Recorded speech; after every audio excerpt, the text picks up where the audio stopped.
In the event of a chemical accident, in this concrete example, discharge of fluid from the pipe system of an industrial plant, prompt action and suitable products are required in addition to the correct PPE.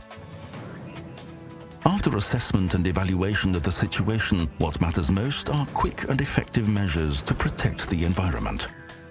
Further escape of chemicals into the canal system is prevented by a drain blocker. In using a drain blocker, it is important to ensure overlapping of at least 8 centimeters on each side to achieve reliable sealing. Leaked fluids are contained and absorbed with the use of chemical-resistant spill kits, so-called hazmat products. Pillows, mats and absorbent socks ensure quick and safe collection of discharged media. We would gladly provide you with a list showing chemical compatibility.